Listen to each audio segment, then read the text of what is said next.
Kanjeng Nabi kena sihir. Kok Kanjeng Nabi bisa kena sihir? Membuktikan bahwa sihir eta aya. Di zaman Kanjeng Nabi kena sihir. Kanjeng Nabi panas awakna, sanggeus panas rada mulutat molotot. Teu puguh rarasaan Kanjeng Nabi teh, ngomong rada ngaco. Kaget Siti Aisyah kok Kanjeng jadi kieu. Akhirna malaikat Jibril turun gancang caritana bae ke dongeng dina Al-Qur'an bakal aya. Malaikat Jibril ngajelaskeun bahwa anjeun kena guna-guna Muhammad, guna-guna sumuhun. Aju kudu kumaha tuh di sumur anu aya bungkusan di dinya, aya anu ditalian tah ku benang-benang ala eta. Tuh nu mantak Kanjeng Nabi naga teh kena sihir. Qul a'udzu birabbin malikin nas ilahin nas min syarril waswasil khannas alladzi yuwaswisu fi sudurin nas minal jinnati wan nas. Qul a'udzu birabbil falaq min syarri ma khalaq wa min syarri ghasikin idza wa min syarri naffatsati fil 'uqad wa min syarri hasidin idza syarrin naffatsati fil 'uqad. Ayah atuh masyaallah begitu beunang diala dibukaan diasupkeun di amal. Kitu sihir. Kizai datang ke Sukabumi. Sukabumi di mana kara? Tuh. Parantinya nah berarti Jampang Surade. Datang di Jampang mah tukang sihir teh Ki Haji imam masjid, masya Allah. Ulah kaget di ditu mah imam masjid ngomongna ramah, nikmat jasa ngomongna. Urang datang ka dinya, Waalaikumsalam. Saya abdi Zaid di mana? Di Tangerang. Masya Allah. Cek jadat sareng saya nyalira bae. Ya Allah ya Allah ya Allah Allah ya naon ieu sumping ka dieu pugu abdi gaduh masalah. Oh beres masalah mah ulah sok diantep. Sia jasa juga. Aya naon bos aya naon. Saingan dagang di pabrik teu beres. Nu biasa diangkat ku kula ipra ku Ki Umar buang kawara teh ulah diantepkeun jelema kos kitu ngahalangan teh manu kos kitu mah geus pokona mesrahkeun ka Pak Haji. Sia Sukabumi teh kos kitu rek dikumahakeun apa rek diedankeun rek digeringkeun atawa rek dilesukeun atawa rek sakaligus bae diberesan. Ayo, wah pokoknya mah eta hargana sabaraha. Wah tuh beda-beda harga mah. Tolol jasa. Cek Pak Haji mah nu kitu mah mending diberesan bae. Geus ulah dingkengkeun deui. Bahasa lagi kos kitu panu suku. Cek Pak Haji mah geus ulah dingkengkeun deui. Lah nu kos kitu mah jangan halangan, ribet pan urang ge ngahalangan mah ribet. Bahasa Sukabumi eta. Asup bola Pak Haji ka jero mawa anak-anakan keluar jeung jarum. Ayo dek dikumahakeun ye. Lah maning diberesan. Ai diberesna lah ulah. Tanggung. Maning dianggeuskeun kos kitu. Di mana ieu pasar Kemisna?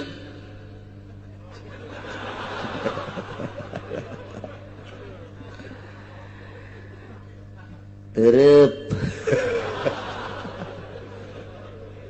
Aduh, ampun, Masya Allah. Sabaraha duit tetep Haji lamun diberesan gitu. Alah, mawa sabaraha ieu mawa sabaraha. Mawa sabaraha ieu na. Ya mah 1 juta, geus 1 juta heulang ke sesana mah ira bae geus pokona. Gampang bae jeung Pak Haji mah ieu urang duduluran bae. Sial jasa. Tukang sihir di Sukabumi tolol jasa. atau ikos gitu mah tuh tenang geus sok urang nyaho beres bae geus ya saha ngaranna tulis di dieu ku Pak Haji tah ngaranna cepot teh cepi oh ya cepot bin alamat tuh beres ya menjelma kos dia ngahalangan dia ih lain ka ente bae mah kanu sejengi bakal ngahalangan ngan ini beres geus atuh lah bunuh bae bunuh ya saksi ya jaruman matana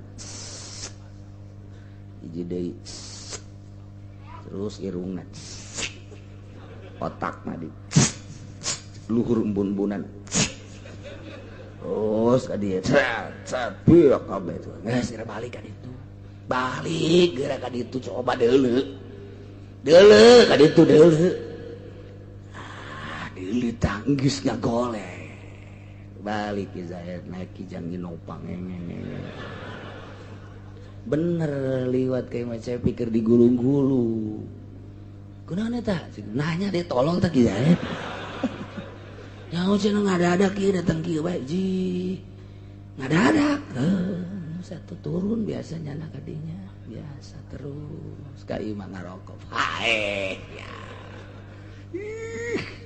pemajikan ada datang kata si mana Ulin Jakarta itu Cepi di Gugulu ji kunaonnya ji nyaho ngadadak ngadadak melotot bae ngadadak melotot oh geus beres ditungguan tuh can pae besok poe 2 poe aduh Haji kok can beres kieu sesa kada Allah nungguan sesa teh ampun aduh begitu dikirimkeun mas sesa anu sabaraha anu gede oge sih teh mah kan DP mah teh majang DP mah ya si kirimkeun bener hos kos kitu make sihir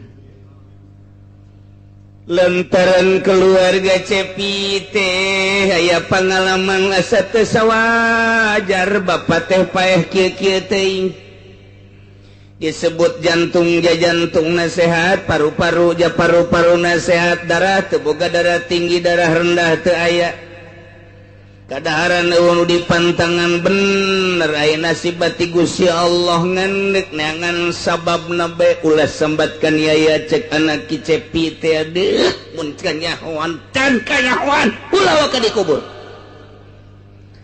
aing teh hirup di dunia teh ngajawara lain bapak aing bae jawara kaceun teuing kena bau heula memeh kanyahoan pokona ulah ka dikubur ayeuna mah geus bae heula antepkeun aing deuk berangkat heula deuk ka mana Kak cek pamajikanna cak mana deuk ka mana sia deuk ka Sukabumi aing aduh ka Sukabumi kene wae ya kari cepat berangkat ke Sukabumi ke Jampang Surade ternyata datang ke Pak Haji eta kene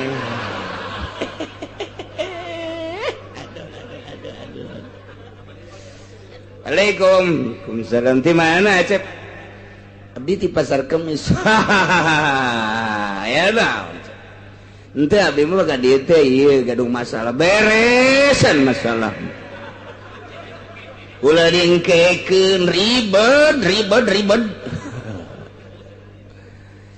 di dieu tiasan teu ngabunuh bapak tuh parantina asal ujang daek tanggung jawab bae Pak Haji mah kan sakadar usaha anu tanggung jawab mah masing-masing Pak Haji kudu tanggung jawab di akhirat mah ya Pak Haji ge nyaho ngan ieu mah pausahaan Pak Haji wae mah kos kieu sial jasa aya usaha kos gitu tolol terus aya tamu-tamu urang pasar Kemis atuh aya neme keneh mah aya we ka dieu 5 dinten kapongker mah saya tah sah eta sah namina Zaid saha teh nu dibunuhna aya Pak Cepi teh dibunuh nya beda sumur kumaha kitu eta ka dieu boga masalah cenah di pabrik ujang halangan bae sok diangkat ku nyana diangkat ku Pacepi akhirnya diberes anta datana ge aya tah ujang boga masalah jeung enggak teu abdi ge gaduh masalah gaduna mangan engke bae heula ieu mah kakarak sok pertimbangkeun bae ku acep heula pertimbangkan ke kadede sabaraha ngaos Pak Haji gampil sareng Pak Haji mah aja duluran pun Pak Haji mah aduh masyaallah itu ke abdi kadede nya sumohon sok we balik lapor ka polsek tak ya ternyata bapak saya meninggal dari Allah hakikatnya tetapi sababnya ini adalah ada cucunguk apa itu cucunguk? Bapak nggak tahu cucunguk. Tuh, jahit itu cucunguknya. Kamu kok bisa ngomong begitu? Gak boleh sembarangan. Awas ini kena sanksi. Tanggung jawab saya. Panggil Ki Zaid. Kamu punya data dari mana? Nanti dulu, panggil dulu. Takut dia kabur. Nggak bisa begitu saja. Oh ya. Bisa tuh make gitu udah ditangkal Ambon tuh nyahun udah nih udah beres oh ya tenang ini nggak kebagian tambah lagi entar apa penting tangkap aja anggap bisa ada apa ini saya ditangkap pokoknya menghadap dulu kasusnya dulu dong kasus kematian masa orang mati saya yang ditangkap enggak ini mah supaya enggak bisa cek Zaid orang mati saya yang ditangkap gak boleh begitu dong enggak ini mah supaya menghadap aja oh iya aman Zaid polisi tolol ti dia nyokot ti ditu nyokot itu beres sama kos gewat cek keluarga Cepi kok bukan nggak ditangkap tuh nggak bisa soalnya dia nggak ada itu apa namanya kesalahan yang jelas tangkap aja dulu ntar saya nggak bisa dong nih oh iya dah tangkap sial dah solusi kesimpulan nama Ki Zaid ditangkap bisa ditangkap terus ditanya kematian Pacepi atau hubungan kula majakir acan sanggeusna menghelak kakenca kakatuh kakarak diangsongkeun data Pak Haji Sufyan urang Sukabumi berikut dina buku daftaranana dipoto make HP inilah sosok yang menganiayanya menurut laporan Pak Sufyan di Sukabumi adalah Pak Zaid tetangga daripada Pak Cepi. Inilah data otentiknya. Tedaya upaya Ki Zaid. Berarti Ki Zaid selaku pembunuh terhadap Pak Cepi dengan sihir. Nah iya setelah jelas perlakuan Ki Zaid memakai sihir penganiayaan terhadap Ki Cepi. Nah, maka Ki Zaid gak sihir deh. Anak-anak ada cokot. Terus dibacaan lagu orang.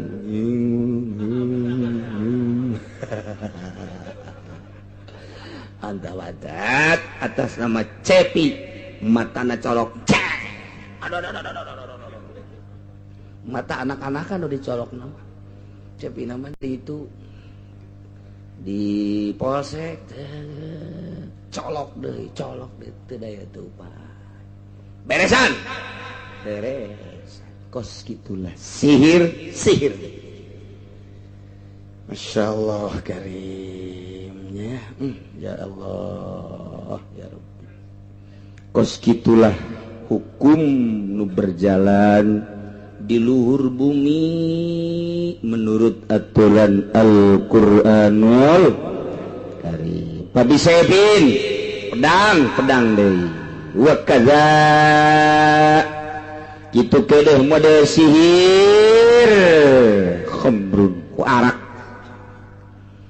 lamun Ki Zaid ngaloloh Ki Umar make arak geus walah tambah whisky geus walah tambah mensen tambah deui coni tambah deui make pel nu leutik koneng pelna eta mata lamun diasupkeun ka dinya langsung diudak-udak paeh jelema mun diinum mun teu kuat mah naon ngaranna pelna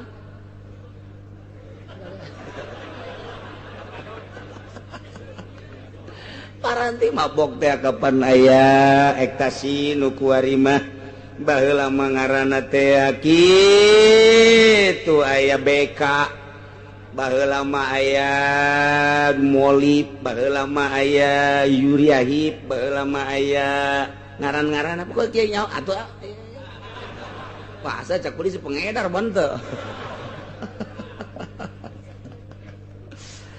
lah ilah bangsa nu sekarang itu dipaksakan paehnya naku sebab mabok Zaid perlakukan deui supaya paeh melalui obat-obat terlarang. Ya Allah ya Rabbinya mahal nyawa teh nafsu bin nafsi wal ain bil ain ieu engke di akhirat bakal diselesaikan nu di dunia can selesai di Rabbul Jalil bakal diselesaikan. Wa nada'ul mawazinal qist engke di akhirat Gusti Allah bakal ngendeun mawazin timbangan-timbangan al-qist anu adil seadil-adil anu di dunia can selesai peradilanana anu di dunia can selesai persidanganana anu di dunia can selesai engke bakal diselesaikan ku Gusti Allah wa nada'ul mawazinal qist nu di dieuna permasalahan can selesai engke dipanggil saurang-saurang ribuan tahun urang bakal nungguan hisaban ulah ngeunah nembantak urang lamun maot tah hayang ulah boga permasalahan sehingga di akhirat hampang aya bahasa hisabai yasir geus teh dihisab masyaallah karim si hade nu di dunia boga masalah leletikanana urang boga masalah jeung pamajikan nyandung nu kolot teu diropean kuari wae engke dipanggil pamajikan nu kolot marahnya ngadakwa ya Allah ya Rabbi mana peradilan Gusti nu dina Al-Qur'an dijelaskeun wa nada'ul mawazinal qist abdi dicandung Gusti setelah salaki abdi nyandung di ngora bayam membes bae di ngora teu pernah ngadapakaan lahir jeung batin anak abdi ngaberayak abdi datang ke maut nah ayeuna abdi dek minta peradilan ka Gusti panggil salaki abdi dek kumaha coba dek lompat ka mana salakina ngusap-ngusap ke di akhirat siapan pamajikan aing ulah kitu-kitu ngari kituan teh baheula geulak nanya-nanya acak bisa geus tah geus teu bisa sayang-sayangan di akhirat iyalah eta kemudian urang jeung anak teu pernah ngadidik anak teu pernah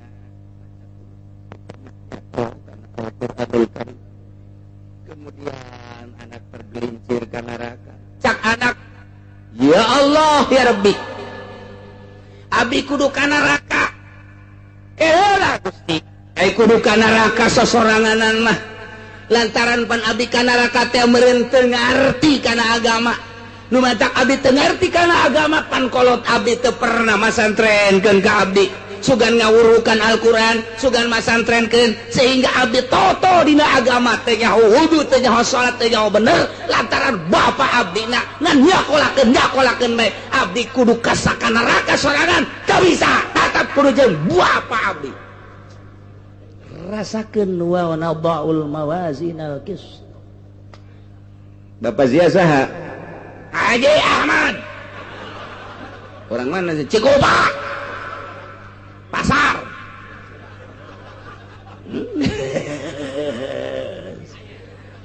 angel gaji untuk menggugurkan kewajiban anak didik teu bisa kurang bawa ke ustad lamun ke di akhiratnya nangke ngadakwa keneh ka urang ini Pak Haji Ahmad betul ini menurut pengakuan anak bahwa bapak tidak pernah mendidik betul kalau saya langsung mendidik gak bisa sebab saya juga bodoh tetapi kan saya bawa ke ustad dia di pesantrenin sama saya cobalah tuh dianya aja bolon atau bolonnya saya santrenin dia saya belum datang ke rumah dia udah datang ke rumah duluan dia datangnya itu kakak aman guys bisa disangkut pautkan malaikat nyana kula terus kasih bawa ke Cilong aku kula nges dibawa di pasantren ke dipasrahkan ingges gula can balik jana ke saya di imah terserahnya kira-kira tuh budak cepet jasa dibawa ku setan merendah